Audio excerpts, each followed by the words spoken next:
네, 이제 시작.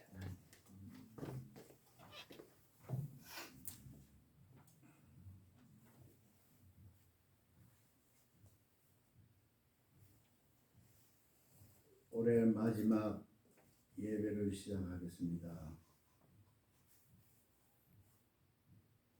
이사야서 9장 6절을 제가 읽겠습니다. 이는 한 아기가 우리에게 낳고 한 아들을 우리에게 주신 바 되었는데 그의 어깨에는 정사를 메었고 그의 이름은 기묘자라 모사라 전능하신 하나님이라 영전하시는 아버지라 평강의 왕이라 할 것입니다.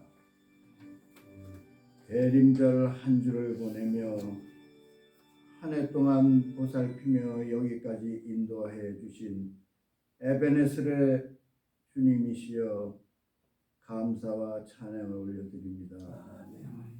주님께서 차로 재어주신 이 성전에서 20년여간 예배를 드릴 수 있게 허락해 주시고 인도해 주신 주님께 감사 찬양 존귀를 올려드립니다. 아멘. 세문안 교회에서도 같으신 은혜로 베풀어 주옵소서. 올해 마지막 예배로 이곳에서 드리는 마지막 예배를 흠량하여 주시고 마음과 영혼을 다해 올려드리는 산 제사가 되게 하옵소서. 예수님 이름으로 기도드립니다. 아멘. 찬송가 301장 지금까지 지내오신 분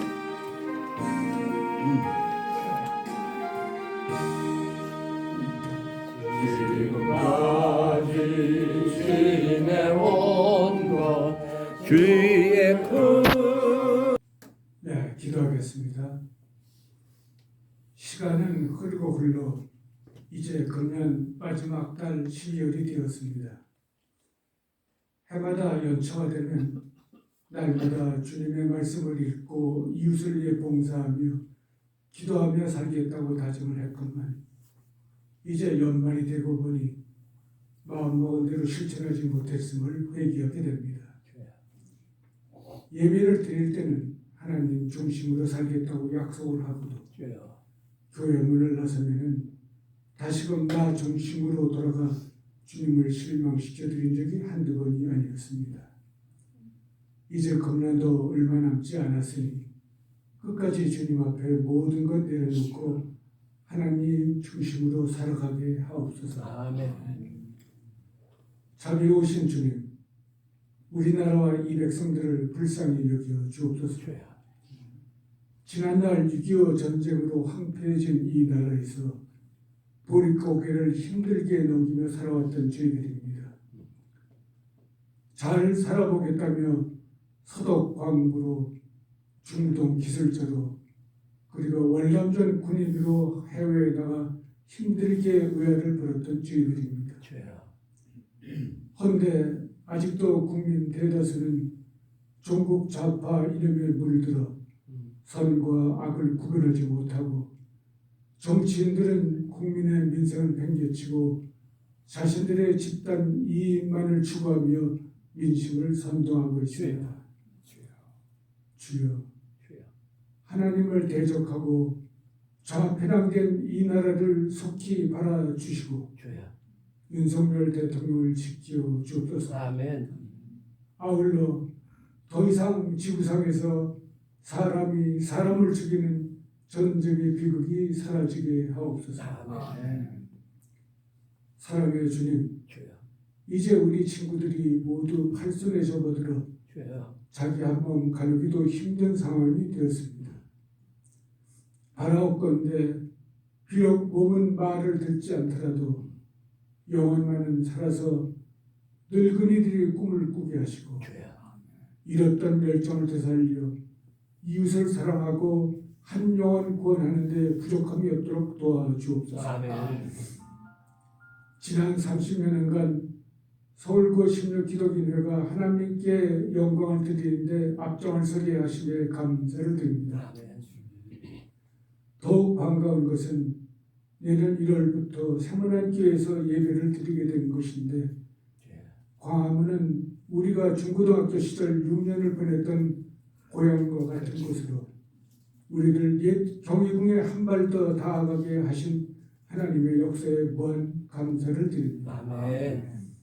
이제 다가올 성탄을 맞이하여 주님이 우리를 대신하여 십자가에서 죽으신 대속의 은혜를 기억하게 하시고 항상 주님이 내 앞에 서 계시다는 생각으로 우리들 모두가 회개의 눈물 그리고 감사의 눈물을 흘리게 하옵소서. 끝으로 오늘 우리에게 신비의 세계를 말씀을 전해주실 최명진 목사님의 영과 입을 강건하게 붙들어 주셔요. 시편 37편 4절 말씀을 묵상하며 기도를 마치겠습니다. 또 여호와를 기뻐하라. 그가 내 마음의 소원을 내게 이루어 주시리로다. 아멘. 예수님 이름으로 기도드립니다. 아멘.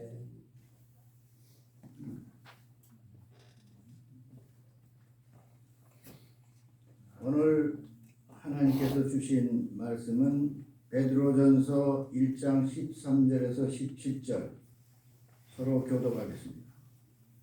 먼저 제가 읽겠습니다. 그러므로 너희 마음의 허리를 동이고 근신하여 예수 그리스도께서 나타나실 때 너희에게 가져다 주실 은혜를 온전히 바랄지어다. 너희가 순종하는 것처럼 전에 알지 못할 때에 따르던 너희 설욕을 본받지 말고 오직 너희를 부르신 거룩한 이처럼 너희도 모든 행실에 거룩한 자가 되라. 기록되었으되 내가 거룩하니 너희도 거룩할지라 다같이 외모로 보시지 않고 각 사람의 행위로 심판하시는 이를 너희가 아버지라 부른즉 너희가 남으로 있을 때를 두려움으로 지내라. 아멘. 최명진 목사님 나오셔서 잊지 말아야 할 것이라는 제목으로 하나님 말씀을 증언하실 때 많은 은혜 있으시기 바랍니다.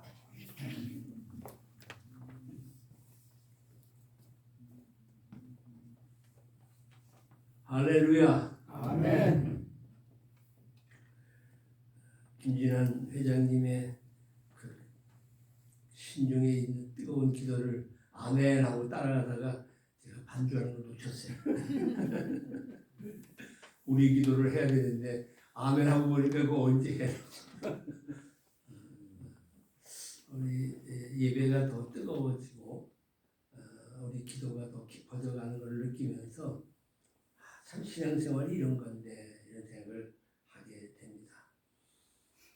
그런데 요즘 강단에서 외쳐지는 설교가 자꾸 변색하고 퇴색되는 것을 보면서 가슴이 아픕니다. 목사인 저로서도.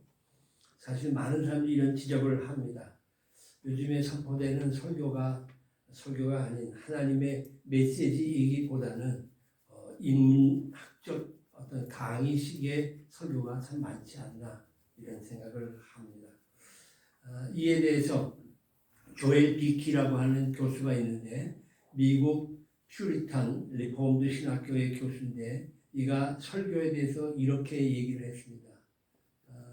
앞에 이렇게 화면을 보시면 확실히 좀 듣기가 편하고 쉽게 알아듣습니다. 말하는 것보다는 낫죠. 설교는 청중이 성경의 진리를 분명히 이해하게 하고 성경 진리를 알게 하는 거예요. 설교를 통해서. 동시에 청중의 양심을 죄와 하나님의 준엄한 심판 앞에 세워야 한다. 동의가 되시죠? 저는 좋은 말들은 왜 내가 생각했는데 이렇게 먼저 해놨는지 모르겠어요. 항상 보면 꼭 먼저 하더라고요. 좋은 말들을. 그렇습니다. 사실 우리 그 청중의 양심을 죄와 하나님의 심판대 앞에다가 반드시 세우는 설교를 해야 되는데 오늘날 설교가 사람의 귀를 즐겁게 하는 설교로 많이 전락해버리고 말았다고 하는 얘기입니다. 그러다 보니까 언제부터인가 한국 교회에서도 죄에 대한 얘기 별로 안 하죠. 그죠? 한번 여러분 가만히 들어보시면 죄에 대한 얘기가 아니라 이 세상을 살아가는 거에 대한 어떤 그 툴, 방법, 또 이렇게 적응하고 살아야 돼. 뭐 하나님이 이렇게 살기를 원하고 계셔 뭐 이런 정도의 이야기가 있지 가슴을 치는 회개가 별로 없다는 거예요. 그와 함께 사라져버린 게 뭐냐면 심판이라는 말입니다. 저도 어렸을 때만 하더라도 주 예수의 강림이 가까우니 이거 참 많이 불렀어요. 손뼉을 치면서. 그 강림이 가까우니 저 회개할 자 말이야. 회개해라 말이야. 이런 찬송들을 참 많이 불렀는데 언제가부터 그런 찬송이 다 없어지고 그냥 하나님 찬양하는 곡에 여러분 CCM 같은 경우도 들어보세요. 거기가 다 그런 얘기. 그리고 오늘 찬송을 안 갖고 계시는데 찬송가에 보게 되면 목록이 쭉 나옵니다. 하나님, 뭐 찬양, 또 예수 그리스도, 성령, 그다음에 뭐 성경, 교회 이렇게 쭉 분류가 되어 있잖아요. 그 분류한 것 가운데 이렇게 보시면 심판이라는 건 없어요. 재림은 있는데 심판은 또 없더라고요. 그런 심판의 찬송도 없어요. 그러니까 점점 우리 교회에서 심판이 자꾸 멀어져가는 일이 아닐까 하는 생각을 합니다. 심판에 관한 설교도 없고 찬송도 부르지 않으니 심판에 대한 것을 망각한 채 살아갑니다. 그리고 또 그런 게 있을래나 하는 생각까지도 하게 되죠. 그런데 성경을 보게 되면 구원의 메시지와 함께 반드시 심판의 메시지가 따라 있습니다. 마태복음 4장 17절에 보게 되면 예수님께서도 첫 번에 하신 말씀이 회개하라 천국이 가까웠다라고 얘기를 합니다. 회개하라 천국이 가까웠다. 예수님께서 복음 중에 복음인 천국을 설명하면서 회개하라라고 얘기합니다. 회개하라 하는 얘기입니다. 회개해야 천국에 들어갈 수 있다. 이렇게 뒤집어 말씀할 수 있어요. 회개하지 않으면 천국은커녕 망한다는 것이 예수님의 첫 번째 메시지입니다. 그죠? 이제 이런 걸 한 번 더 우리가 가슴에 생각해야 돼요. 오늘 설교 제목이 뭐죠? 잊지 말아야. 이거 봐야 됩니다. 근데 설교 제목 정도는 기억하셔야 됩니다. 여러분 한번 머릿속에 지난 주일날 우리 교회 담임 목사님의 설교 제목이 뭔지 제일 만만하니까 우리 이장로님 지난 주일날 설교 제목이 뭐예요? 잊지 말아야 할 것. 아니 지난 주일날 그 교회에서 아니 지난 주일이 아니라 어제야 엊그저께야 바로 나가면서 물어봐도 몰라요. 제목조차 기억이 안 나요. 다 잊어버리고 살아요. 이 제목 정도는 기억하셔야 되고 오늘 설교 제목은 아마 잊지 마시지 않겠나 이렇게 봤습니다. 잊지 말아야 될 것이 그게 뭐냐 심판이라고 하는 얘기입니다. 예수님 당시에도 실로암의 망대가 무너지면서 18명이 죽는 일이 있습니다. 그게 누가복음 13장에 나오는 얘기인데 13장 5절에 보게 되면 너희에게 이르노니 아니라 너희도 만일 회개하지 아니하면 다 이와 같이 망할 것이다. 너희 죽는다. 회개하지 않으면 한마디로 죽는다는 겁니다. 예수님은 구원을 말씀하신과 동시에 심판과 그 더불어서 멸망, 심판하게 되면 결국 끝이라고 하는 그런 말씀을 하는 겁니다.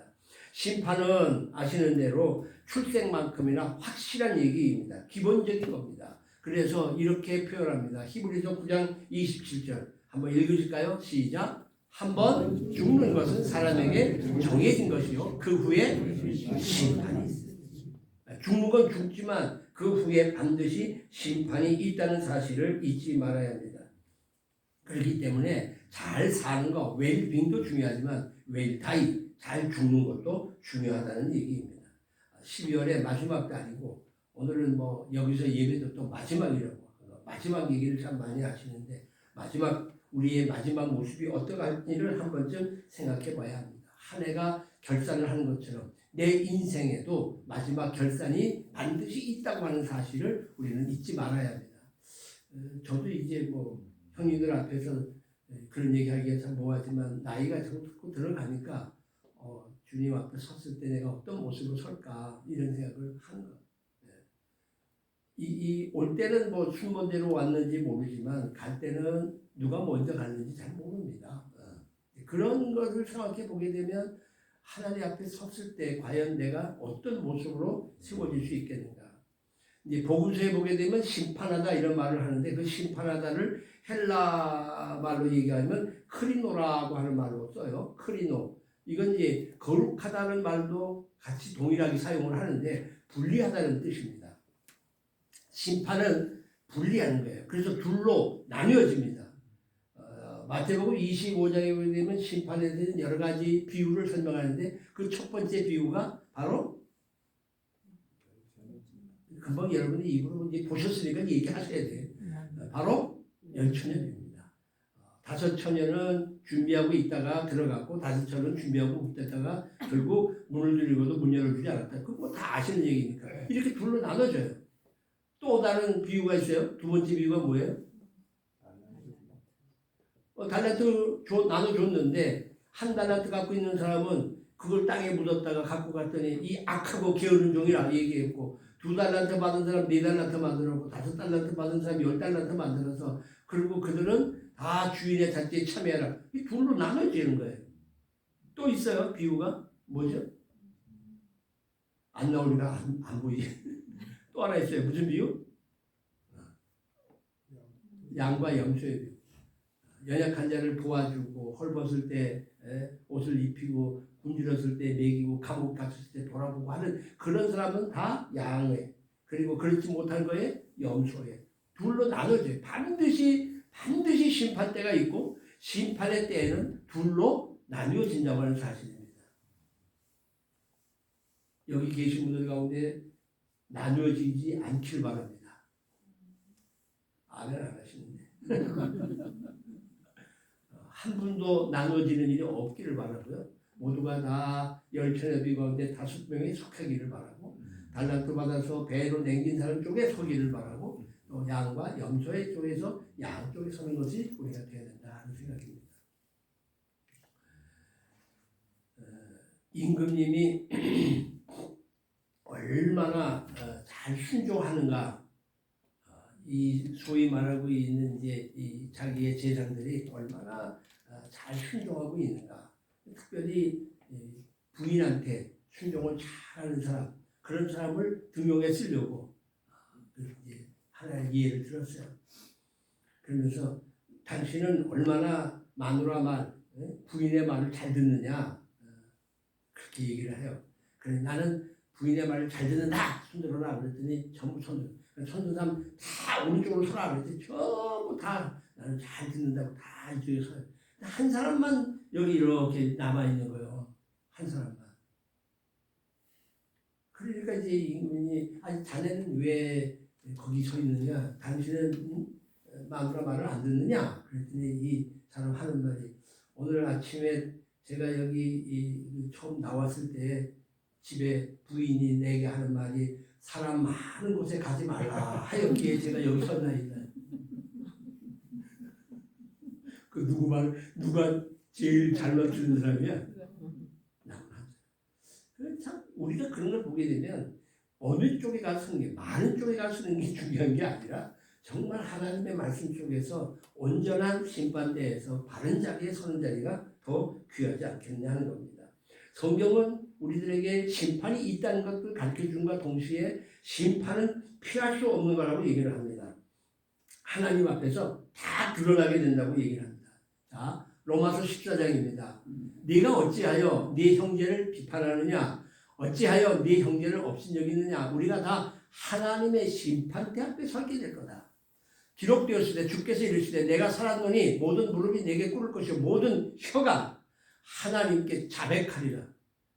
지가 스스로 가서 입을 열어서 자기 잘못을 다 얘기한다는 거예요. 다 하나님 앞에 짚고 한다는 거예요. 이게 성경의 얘기입니다. 하나님 앞에 서게 되고 하나님 앞에 자기의 일을 낱낱이 얘기한다. 고린도후서 5장 10절도 같은 내용을 얘기합니다. 반드시 그리스도의 심판대 앞에 서게 될 건데 각각 선악간에 그 몸으로 행한 것을 따라 받으려 한다. 우리가 몸으로 행한 모든 것에 대한 심판이 반드시 따를 것이라고 하는 것을 성경은 우리들에게 이야기하고 있는 거예요. 자, 여기서 조금 더 무서운 얘기를 하나 더 할게요. 요한계시록 얘기입니다. 그게 좀 작아서 보이시나요? 그래도 또 내가 크고 흰 보좌와 그 위에 앉으신 이를 보니 땅과 하늘이 그 앞에서 피하여 간 데 없더라. 또 내가 보니 죽은 자들이 큰 자나 작은 자나 그 보좌 앞에 서 있는데 책들이 펴 있고 또 다른 책이 펴졌으니 곧 생명책이라. 죽은 자들이 자기 행위를 따라 책들에 기록된 대로 심판을 받으니 죽은 자들이요 자기 행위를 따라서 기록된 대로 심판을 다 받습니다. 바다가 그 가운데서 죽은 자들을 내어주고 또 사망과 음부도 그 가운데서 죽은 자들을 내어주매 각 사람이 자기의 행위대로 심판을 받고. 이거 읽으면요 가슴이 저릿저릿해요. 내가 그 몰래 한 짓이 많은데, 사망과 음부도 불못에 던져지니 이것은 둘째 사망 곧 불못이라. 누구든지 생명책에 기록되지 못한 자는 불못에 던져지다. 두렵지 않습니까? 이 정도 얘기를 듣게 되면 앉던 자리를 좀 고쳐 앉는 마음이 좀 생겨야 됩니다. 내가 이거 이렇게 하면 안 되겠구나. 고쳐 앉는 마음도 좀 생겨야 되고, 이런 말씀을 듣다 보게 되면 저릿저릿해서 야, 이거 내가 가서 섰을 때 무슨 얘기를 들을까. 하나님이 저한테 얘기하시기를 야, 네가 목사이냐? 그리고 한마디 하시면 뭐라고 답을 할 수 있을까? 아마 내 혀로 내 잘못을 다 짚고하지 않겠는가 하는 얘기입니다. 보세요. 예수님께서는 우리들에게 심판자로 오십니다. 사도신경에 우리는 이렇게 신앙 고백합니다. 거기로부터 오셔서 우리가 심판을 받게 된다는, 예수님을 심판자로 고백해요. 이렇게 고백하죠. 산자와 죽은 자를 심판하러 오시리라. 그렇잖아요. 우리 사도신경에서 고백하는 그 고백의 내용입니다. 거기로부터 산자와 죽은 자를 심판하러 오신다는 것이 우리가 매번 예배 때 외워지고 있는 사도신경, 고백하고 있는 사도신경이라는 겁니다. 한 80년 사셨는데 80년 사시는 동안에 법정에 서보신 일이 있으세요? 법정에? 뭐 이렇게 끄덕거리시죠? 저는 법정에 한번 서본 일이 있어요. 뭘 잘못해서 최 목사님 법정에 섰나요? 교회 문제 때문에 법정에 좀 섰었어요. 여러 가지 얘기하고 판사 앞에서 서고. 뭐 잘못한 거 별로 없는 것 같은데 괜히 떨리는 거예요.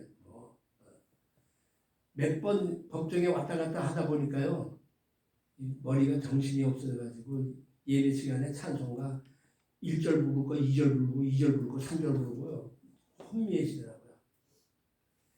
법정에는 안 서는 게 좋고요. 증인으로 법정에 선다 하더라도 그 두려운 마음은 다 알 것 같고, 내가 지금 어떤 일을 어떻게 했는지까지, 내가 말을 이렇게 했지만 요 말 끝에 무슨 생각으로 저 사람이 듣는지 판사가 다 알 것만 같은 그런 생각이 듣는단 말이에요. 이게 불완전한 재판관 앞에 섰을 때도 이런 느낌을 갖는데, 완벽한 재판관 하나님 앞에 과연 누가 변명을 하고 누가 무슨 얘기를 할 수 있겠어요? 아무튼 얘기. 저는 요번에 김동연 판사가 잘못 판결했다고 그 앞에 가서 열심히 떠들었습니다. 눈발이 내리는 날 그냥 서가지고 이게 이런 법이 어딨냐. 그래서 그 다음에는 판사는 사람이 하지 말고 AI가 판결해야 된다고 그러고 또 떠들고 열심히 떠들었어요. 사람들의 판결이라고 하는 불안전합니다. 그렇기 때문에 뇌물받고도 판결을 굽기도 하고, 생각에 따라서 판결을 굽히기도 하고, 뭐 여러 가지 일들이 있지 않습니까? 가장 옳게 해야 될 판사들이 그런 일을 한단 말입니다. 그래서 판사라는 말을 못 듣고 판세라고 하는 말을 듣는 이런 정도가 됐단 말이에요. 그런데 하나님은 완벽하신 분이란 말이에요. 불완전한 분이 아니란 말이에요. 그런데 그분 앞에 섰을 때 과연 우리가 무슨 핑계를 댈 수 있겠고 무슨 변명을 할 수 있겠느냐는 겁니다. 그런데 불구하고 우리는 그 하나님의 심판이라고 하는 사실을 잊어버리고 산단 말입니다. 망각한 채 산단 말이에요. 그리고는 하나님을 종이 호랑이로 만들었어요. 하나님은 사랑의 하나님, 우리를 다 도와주시는 하나님 하는 정도로 다 이렇게 하고 살아요. 때문에 우리가 반드시 잊지 말아야 될 것은 하나님의 심판이 있다는 겁니다. 그래서 심판을 염두에 두고 살아야 되는 겁니다. 자, 그런데 심판을 염두에 두게 되면요, 좋은 점이 있어요. 영적으로 유익해요. 그게 뭐냐? 첫째가 언제나 깨어있게 합니다. 그죠? 심판이 있다는 걸 알게 되면 내가 이렇게 나태해지지 않죠. 바짝 긴장하고 깨어있게 되죠. 또 이런 유익이 있어요. 내 욕망을 좀 절제도 할 수 있어요. 아이고, 이거 안 되지.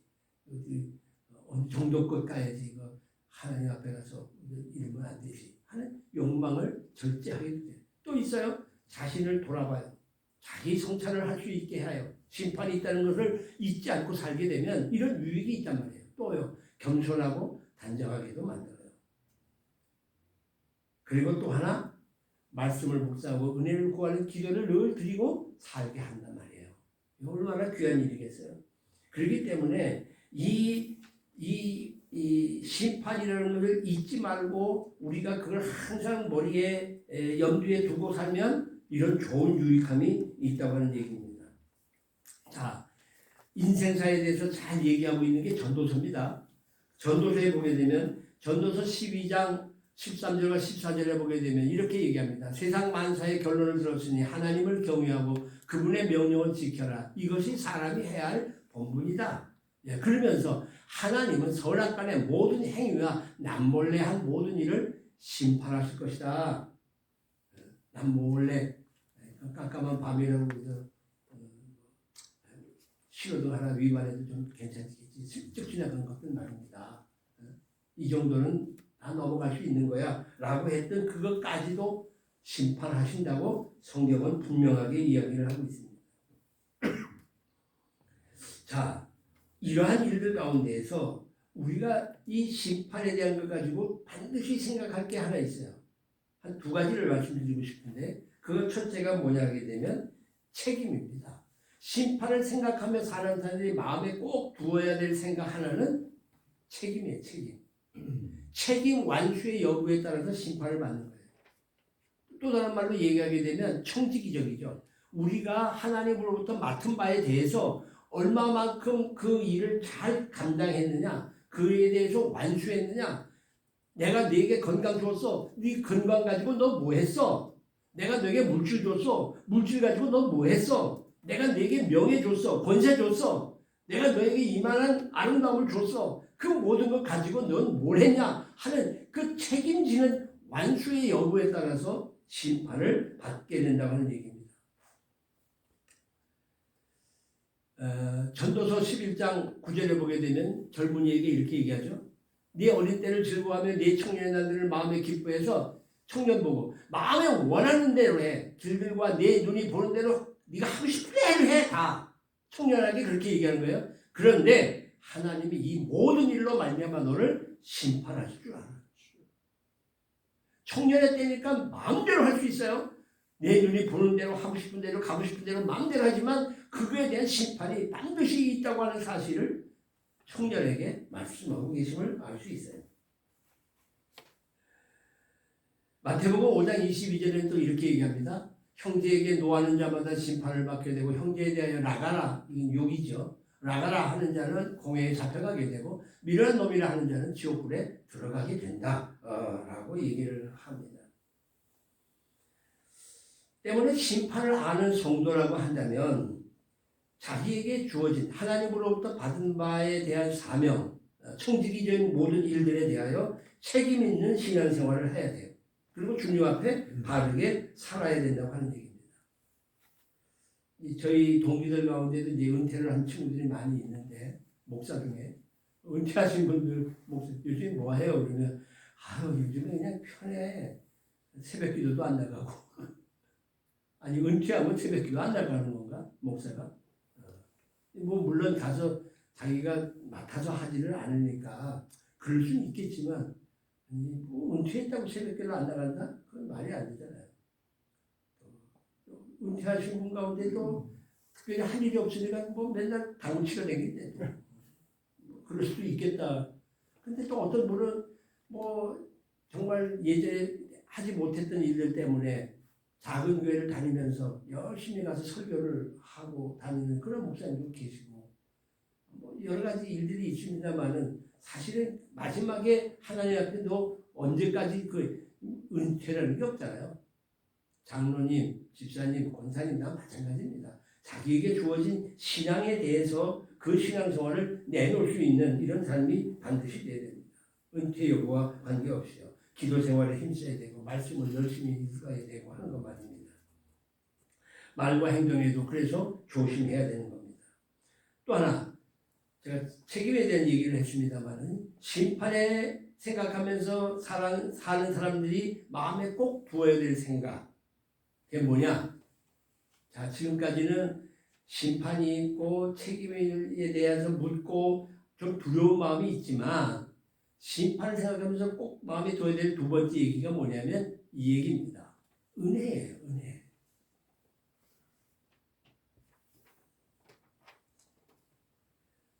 심판대 앞에서 죄 없다라고 이야기할 사람이 아무도 없고 형벌을 면할 사람이 아무도 없다는 겁니다. 모든 사람이 죄를 범하였음에 하나님의 영광에 이르지 못하는 겁니다. 모든 사람은. 그러니까 그 모든 행위에 대해서 하나님 앞에 괜찮습니다. 이만큼 살았어요 라고 자세할 수 있는 사람은 아무도 없다고 하는 얘기입니다. 뭐 죄와 벌 얘기를 꼭 안 해도 죄는 반드시 큰 형벌이 있는 겁니다. 죄와 심판은 반드시 있다는 겁니다. 그런데 참으로 놀라운 사실은 이겁니다. 요한복음 5장 24절에 내가 진실로 너에게 이르는다. 내 말을 듣고 나 보내신 이를 믿는 자는 영생을 얻었고 심판에 이르지 아니하나니. 할렐루야. 여기서 이제 입꼬리가 쓰고 올라가야 돼요. 아까까지만 해도 아이고 심판 받는다는데 이거 이러고 주눅이 들었지만 이제 입꼬리가 쓰고 올라가야 되는 거예요. 왜? 우리가 예수를 영접하고 그를 믿는 믿음 속에서 이렇게 평생을 살아왔잖아요. 그러면 우리는 심판에 이르지 아니합니다. 이미 사망에서 생명으로 옮긴 거예요. 옆에 분 쳐다보면서 예수 믿기 잘했다. 시작. 예수 믿기 잘했습니다. 아멘. 할렐루야. 전창모 회장님 예수 믿기 잘했죠. 우리는 심판 안 받습니다. 심판에 이르지 않습니다. 아까까지만 해도 아주 두렵고 떨리고 뭐 우리 혀로 다 직고하고 그냥 가만히 있을 게 아니라 완전히 가루가 될 것 같이 보여졌는데 심판에 이르지 아니한다고 하는 이 놀라운 사실입니다. 여기에 요한복음 3장 16절은 이렇게 얘기합니다. 독생자를 믿는 자는 멸망하지 않고 우리는 멸망하지 않습니다. 우리는 영생을 얻는다는 얘기입니다. 자, 여기서 이제 우리가 한 가지 생각할 게 있어요. 부활 문제예요. 부활은 예수 믿는 사람만 부활합니까? 예수 안 믿는 사람도 부활합니까? 네? 예수 믿는 사람만 부활합니까? 둘 다 부활은 하되 부활은? 거기서 이제 심판 때 위에 선다. 예, 정확한 답을 그 역시 장로님이세요. 예. 부활을 여기서 얘기할 수밖에 없는데요. 요한복음에 보면 선한 일을 행한 자는 생명의 부활로, 악한 일을 행한 자는 심판의 부활로 일어나요. 그러니까 죽은 자는 다 일어나요. 다 부활해요. 다 부활을 하는데 선한 일을 행한 자, 선한 일이라고 하고 악한 일이라는 건 뭐냐면 하나님 보시기 아름다운 건 선한 거예요. 하나님이 세상을 만드시고 보기에 좋았더라 이러거든요. 그 보기에 좋았다는 것이 선한 일이에요.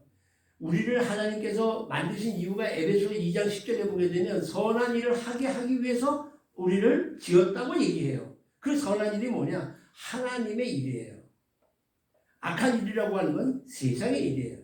그 선한 일 가운데 가장 귀한 게 뭐예요? 예수를 믿는 거예요. 예수를 영접하는 일이에요. 이거보다 선한 일이 어디 있어요? 이거보다 좋은 일이 어디 있어요?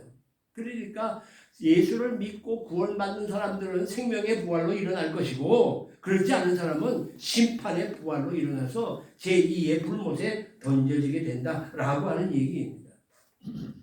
자, 여기서 심판대에서 둘로 나눠지는데 악한 자의 부활은 영원한 형벌로 나가는 것이고 생명의 부활을 입은 사람들은 영생, 거기 자리에 상급과 멸관이 있어요. 자, 그럼 또 하나 여러분 여쭤볼게요. 하늘나라 가게 되면 다 평등할까요? 아니면 차별이 심할까요? 자, 차별이 심하다. 손 들어보세요. 하늘나라 가면 차별이 심할 거다. 네 분. 거기 가면 다 똑같을 거다. 시작. 네 분. 아니 여기 오늘 8분밖에 안 왔어요. 나머지는 눈치만 보는 거예요. 어느 쪽에 설까? 많은 쪽에 설는데 4대 4니까 이거 곤란하잖아요. 여러분 분명히 아셔야 돼요. 하늘나라 가면 차별이 심할 거예요. 그게 하나님의 은혜예요. 만약에 공평하다. 요즘에 우리 자꾸 공평하다는 얘기 때문에 문제가 많은데요. 일 이만큼 한 사람이 이만큼 상을 받는 거하고 일 요만큼 하는 사람이 이만큼 상을 받는 이 문제 있는 거 아니에요? 그죠? 지금 그렇게 사회가 그렇게 살려고 그러는 거 아닙니까? 하늘나라는 그렇지 않다는 거예요. 그러면 왜 예수 그리스도를 위해서 복음을 전하다가 왜 생명을 왜 내버리겠어요? 순교자들이 제일 앞에 서잖아요. 평생을 주를 위하여 헌신한 사람들이 상급이 있잖아요. 부끄러운 구원도 있고요. 턱걸이 구원, 누구 말대로 턱걸이 구원도 있고요. 지금이라도 내게 주어진 사명을 감당하면 하나님이 부끄러운 구원이 아닌 상급을 주시는, 면류관 주시는 그런 자리로 일어나게 될 줄 믿습니다. 아멘. 로마서 8장 1절과 2절에는 이렇게 얘기합니다. 그래서 그리스도 안에 있는 자에게는 정죄함이 없어요. 이제는 우리를 죄인이라고 얘기하지 않습니다. 생명의 성령의 법이 죄와 사망의 법에서 우리를 해방한 거예요. 다시 말하면 심판을 받아야 되는 죄, 심판의 결과로 오는 사망, 이 죄와 사망의 법에서 우리를 완벽하게 해방시켜주는, 그러니까 예수를 더 잘 믿어야 될 거예요. 지금까지도 이것 때문에 예수를 믿었지만 이 사실을 잃어버리니까 우리가 온전한 신앙생활을 못하는 겁니다. 신실한 성도에게는 하나님께서 후한 상을 주시는 줄 믿습니다. 아멘. 마지막 결론을 그래서 제가 이렇게 썼어요. 글을 썼습니다. 잊지 말아야 합니다. 심판이란 주제를 마음에 품고 살아야 합니다. 심판을 잊고 살면 방종과 타락입니다. 책임 있는 그리스도인으로 살면 은혜로 하늘의 상급을 받게 되는 겁니다. 할렐루야. 기도하겠습니다. 사랑하시는 하나님, 오늘 다시 한번 저희들에게 잊을 만한 일이었는데 다시 한번 우리의 가슴에 잘 박힌 못처럼 심판이라는 두 글자를 갖게 해주시니 감사합니다. 늘 심판을 염두에 두고 두렵고 떨리는 마음으로 우리가 살아갈 수 있도록 은혜 베풀어 주옵소서. 예수님의 이름 받들어 기도 올리옵나이다. 아멘.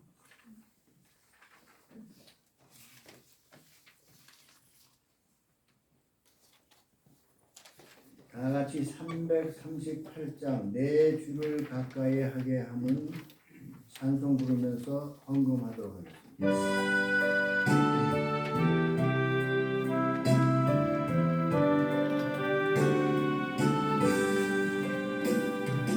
내 주를 가까이 하게 함은 십자가 짐 같은 고생이다. 내 일생 소원은 늘 찬송하면서 주께서 나가기 원합니다. 나오셔서 축복 기도해 주시겠습니다.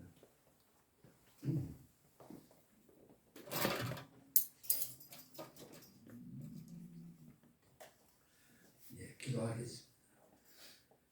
사랑의 하나님, 2024년 한 해도 하나님의 은혜 가운데 잘 지내게 해주시고 1월달부터 12월달까지 매달 모임 갖게 하시고 하나님 앞에 예배하게 하시고 믿음의 아름다운 교제를 나누게 하시니 감사합니다. 이제 저희들 이 해를 마무리 짓고 새해를 맞게 됩니다. 남은 12월 한 달 동안 다시 한번 심판을 마음에 새기게 하여 주시옵시고 부끄럽지 않게 하나님 앞에 서고 또한 상급받는 우리 모두가 되도록 은혜를 베풀어 주시옵소서.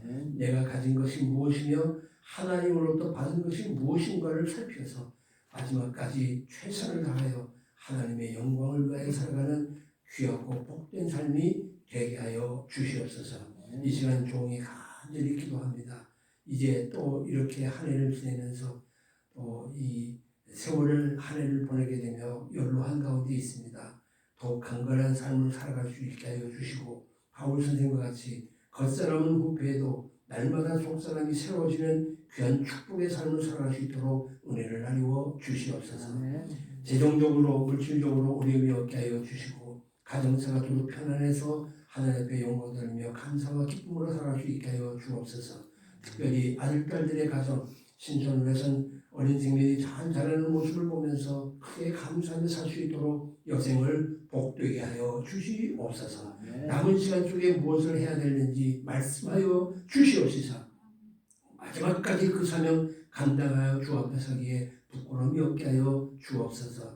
특별히 두 내음은 서로 뜨거운 사랑을 나누게 하여 주시옵시고 또 부모와 자녀 간에 신뢰가 일어나게 하여 주시옵고 형제 간에는 우애함이 있게 하여 주옵소서. 우리 SCC 16회를 위하여 애써 수고하신 임원들 하나님 특별한 은혜를 더하여 주시옵시고 우리가 안지나 서나 이 나라를 걱정하고 특별히 서울고등학교 후배들을 위하여 기도할 때에 하나님 이 학교를 통하여 더 큰 영광을 받으시고 많은 훌륭한 인재들이 나와 이 대한민국이 전 세계 속에 제사장 나라로서의 부끄러움이 없는 나라가 되어지도록 아버지 이 나라 위에 복을 나누어 주옵소서.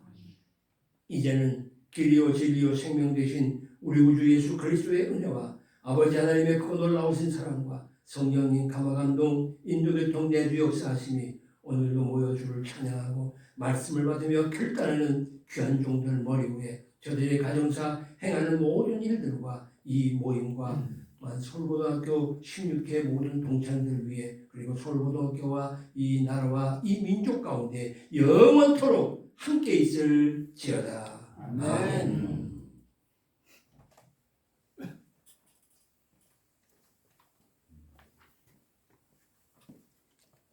감사합니다. 오늘은 금년 마지막 날이 되다 보니까 여러 가지로 기념할 것도 많고 또 감사할 것도 많이 있습니다. 우리 지금 뭐 알림에 우선 떴는데 그동안 우리가 이 소망교회에서 이렇게 꾸준히 예배를 할 수 있도록 장소를 준비하는 데 수고를 아끼지 않으신 우리 지원도 주님께 감사를 드립니다. 또 아울러 네, 박수 쳐주시죠.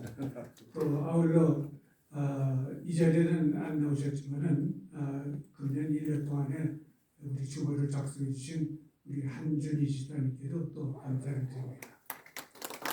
또 우리에게 오늘도 가슴에 새기는 아주 은혜의 말씀을 1년 동안 전달해 주신 우리 최명진 목사님께도 뜨거운 박수를 그리고 오늘은 그동안에 많이 몸이 편찮아서 힘들었던 분들이 오늘 많이 나와주셨습니다. 특히 지난 그 10월 18일 날 고려대학병원에 입원하셨던 우리 장현성 장로님 건강한 몸으로 나와주셔서 감사합니다. 또 지난번에 한번 나오신 우리 오영호 장로님도 감사합니다. 또 모처럼 추운 날씨에 오신 이광년 장로님 감사합니다. 또 우리 김영선 장로님 감사합니다. 또 우리 노영구 장로님 감사합니다. 또 우리 김영길 장로님 다 해야 돼. 얘기하다 보니 다 해야 돼. 다 감사한데 그러면 한태수 우리 다 감사드리고 또 우리 파티라는 아버죠. 또 우리 전창모 말 잘 듣는 전창모. 예, 저 갑자기 아까 저 회장님 말씀드린 뭐지? 전창모 회장 그래서 전창모 회장님이 이렇게 또 이 생각이 되는 인생 안 되고 또 또 오늘 오랜만에 나오신 우리 또 황신국 장로님. 황심장로님 맨 뒤에 오셨어요. 잠깐 나와서 인사만 하실까요? 그만하실까? 예.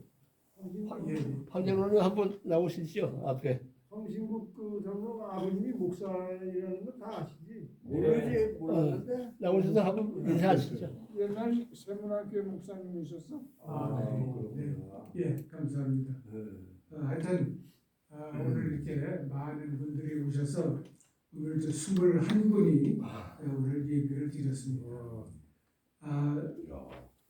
저희가 그동안에 얘기했듯이 이번 금년까지는 지금 이 자리에 소망교회에서 예배를 드렸고 내년 1월 달부터는 세문안교회 광주에 있는 세문안교회에서 예배를 드리게 됐습니다. 12시. 시간은 12시 정각에 드리도록 하겠습니다. 그래서 12시에 예배를 드리고 끝나고 식사를 하고 헤어지는 것으로 그렇게 하겠습니다. 그래서 다음 1월 달에는 여기가 아니고 세문안교회 901호실에서 뵙도록 하겠습니다. 또 지난 그 12월 달 그 SCC 34차 총회가 있었습니다. 그 자리에 김종성 장로, 노영글 장로, 최연두 우리 총무님 부부가 참석을 하셨고 이은성 장로, 한태수 집사 참석해서 8분이 참석을 해주셨습니다. 감사합니다. 그리고 오늘 또 뒤에 나가실 때 보면은 여러분들에게 조그만 크리스마스 선물을 마련을 했습니다. 이 선물을 마련을 하는데 또 준비하신 이은성 장로 또 우리 시험도 감사합니다. 준비하신 그래서 나가실 때 그 한 가정당 하나씩 우리가 선물을 마련했으니까 각 가정당 하나씩 선물을 가져가시면 감사하겠습니다. 그리고 끝으로 저희가 이제 금년에 이제 이렇게 저희가 일을 마쳤고 또 내년도에 또 새로운 회장단이 선출되어야 될 것으로 알고 있습니다. 그래서 여러분들 내년에 우리 또 SCC를 이끌어 나갈 회장단을 여러분들 좀 추천해 주시기 바랍니다. 뭐 1년 뭐 별로 하시는 일도 없는데 1년